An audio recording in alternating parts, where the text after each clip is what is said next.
everybody.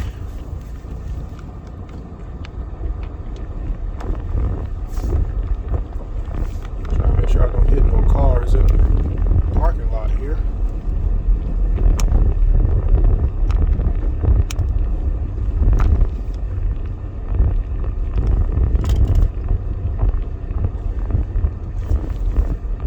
Looks like it's about to rain.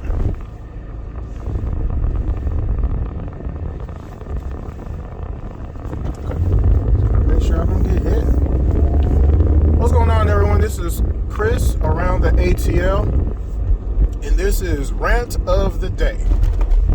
So, as per usual, I do rants of the day when I get something very special from the internet. And again, it has to do with facts rather than fiction. Making up stuff, or not even making up stuff, just saying things are just blatantly not true. And you know it can be proven not true. And it's not even with a little bit of research. It's minute research, and you can be proved that what you say is just not true. It's a lie. It's a lie. Okay? So in this particular case, I was going back and forth with someone, and in the process of that conversation, the gist of it is, well, the Hawks had 3 straight years of going to the playoffs, and they got beat, belt to you know what. That's what was said. Okay? So I looked at that statement, I looked at that demonstrative statement, and I just looked at it for a few seconds, and I'm like, again, this proves my point. People would rather believe things happened in a certain way rather than admitting it happened another. They'd rather do that. It's a preference. That's a choice you have to do. That's a choice, by the way.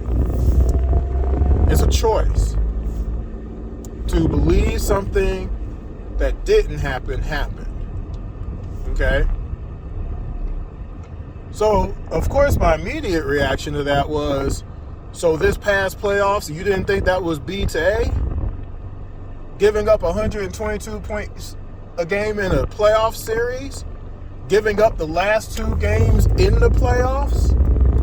Getting blown out, and then only scoring 100 points a game? That's not that? And that's just 1 year. And I asked, well, what if this happens 2 more years in a row? Then what are you going to say? What is going to be your reaction to that? I'm just interested. What will your reasoning be? But I went further, though, of course, because I said, well, let's eliminate 1 season, because are you really trying to say that advancing to the Eastern Conference Finals is getting beat up? You're not competitive? You got to the Eastern Conference Finals. You beat everybody in front of you, plus 2 games in the Eastern Conference Finals. That's 2 more games than the other team that made the conference finals for the Hawks did. And that team gave up too, by the way. Obviously, we all saw it. Right? So I'm trying to figure that out. And see, the other part of this is, of course, is rosters matter. Rosters matter, people. The players that are on the team matter. The players that are around you matter.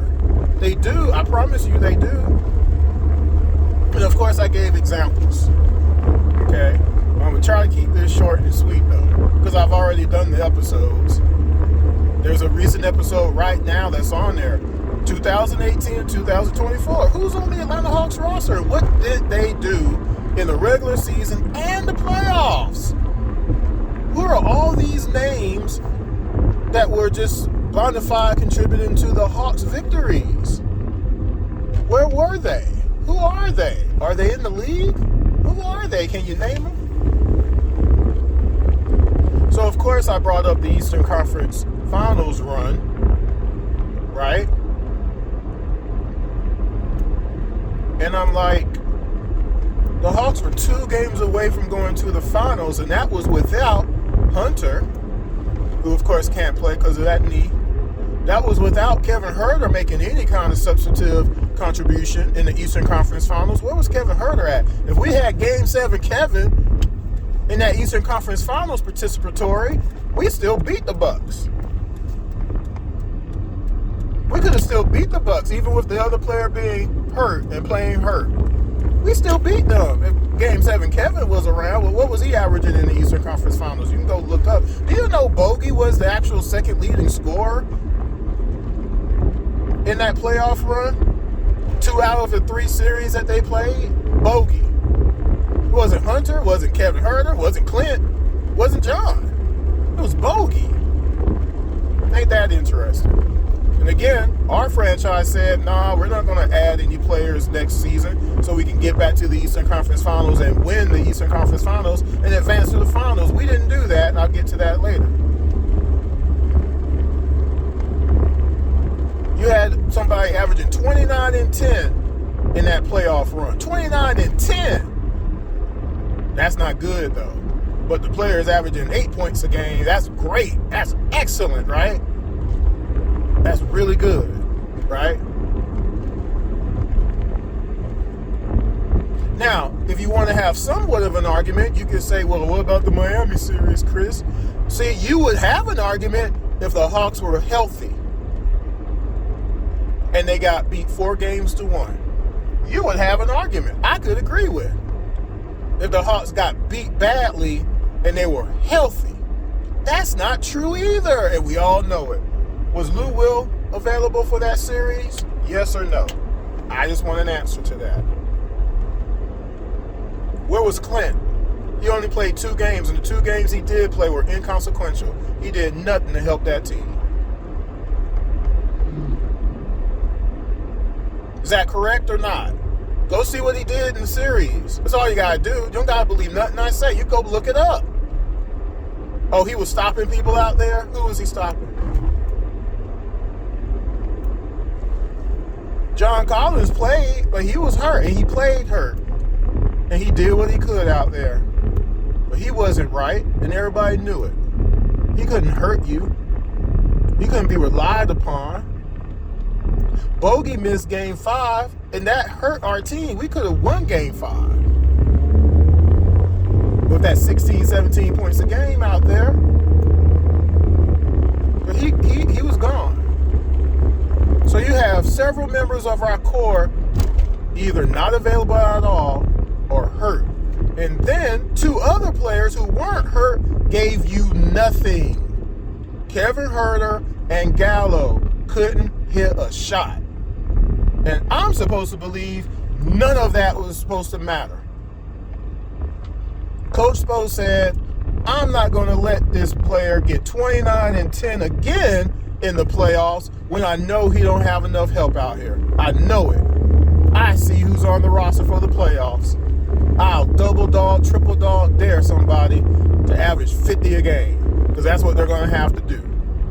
Hunter tried. He averaged 21. Hunter was the only one, though, that gave him anything, because he had a few good games. Not all of them were good, though. But he did something to try to help out. But again, one player wasn't going to hurt you. You needed the rest of the guys to hurt you, to where all of a sudden they can't double somebody. By the way, who on the Hawks in the playoffs did you have to double? Anybody? You know, it matters when someone has to double you, because that means for a split second someone else is open. And if you're a decent passer, hey, you're giving that person an opportunity they normally wouldn't have. It matters, you know. It matters. It matters.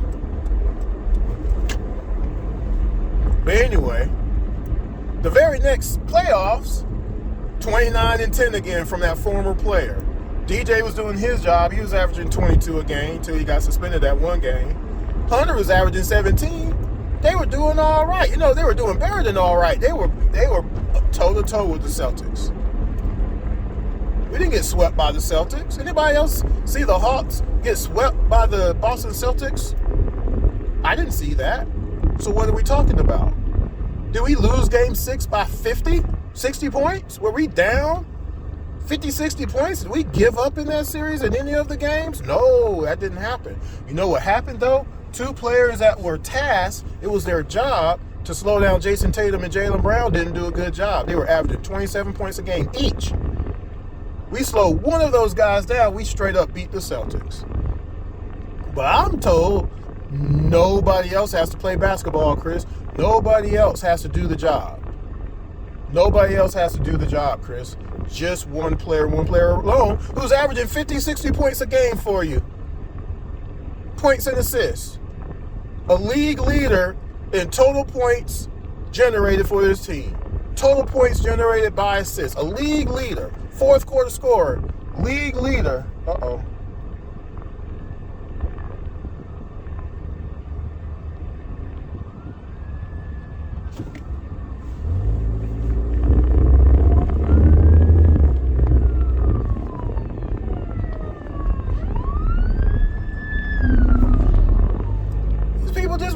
They weren't going to get out the way. I'm like, I'm stopping. I'm like, y'all trying to run me down. I'm like, y'all don't see the popo right there, full fledged, trying to catch the criminals? I'm like, come on, guys. Anyway, got distracted there.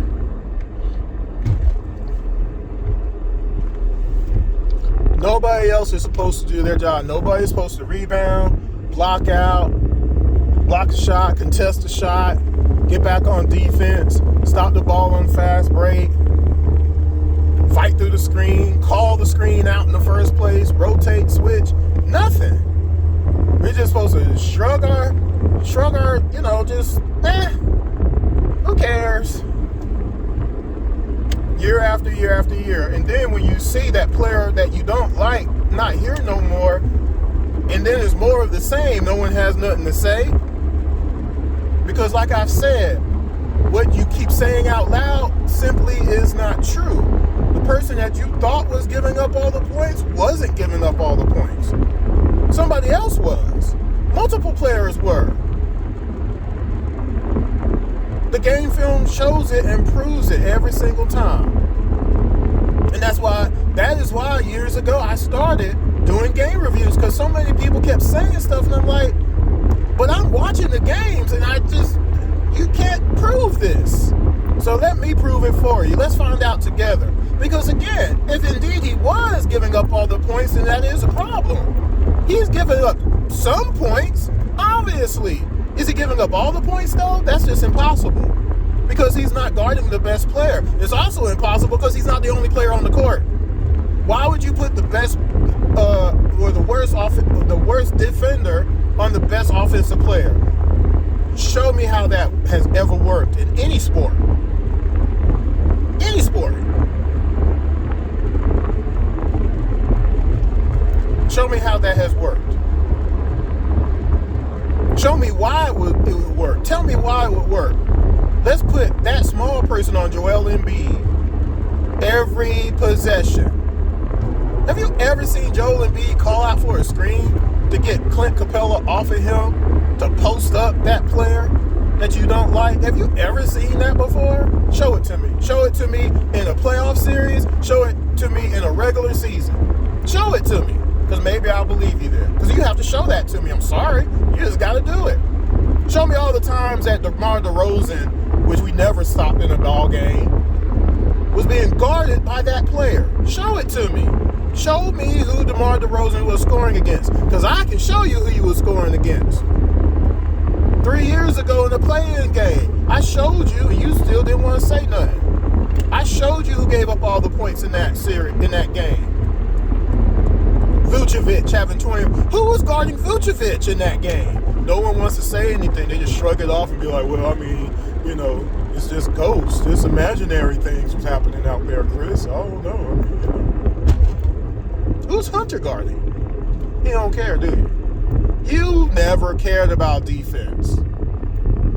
I can prove it. Who gave up the 73 points to Luka? Who gave up the 50 points to Malachi Flynn? Who gave up the 60 points to Curry? Again, that one player didn't give up the majority of those points in those games. He just didn't. I can prove it. He gave up some points, though. This is true. But you know what? He's not giving us Kurt Heinrich numbers, because if he was giving up a lot of points and then not producing at all, again, you would have an argument that I could agree with. But neither of those things are true. He's not giving up 25 points a game, 30 points a game. He's barely giving up 19 points a game. And the games he gives up 19 points in a game, you know what the total score is? 150, which means other players are also giving up more than 19 points a game. Because if one player gives up 19 points in the game, who scored the other 130? It's math, people. And are those people not supposed to be better than the worst defender on the team? Oh, well, I mean, Jalen Johnson, he don't have to be good at defense, Chris. He's athletic. What? For real? Sadiq Bey don't have to be good at defense, Chris. He don't move his feet. He gives up 21 points in the game. That don't matter, because he's going to hit some threes. Well, what if he doesn't?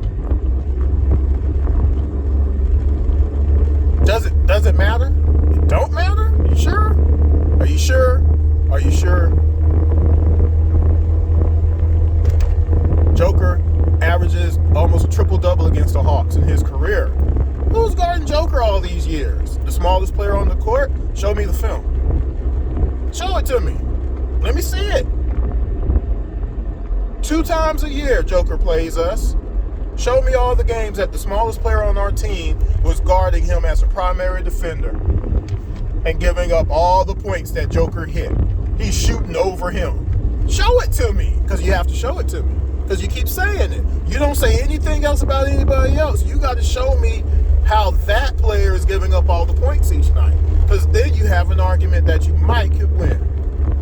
Damn, I'm going to have to pull over. All right, so again, guys, I'm going to get out of here for my rant of the day. Make sure you watch Around the ATL and on the IMTM Worldwide Radio YouTube channel. I'll talk to y'all later. Peace.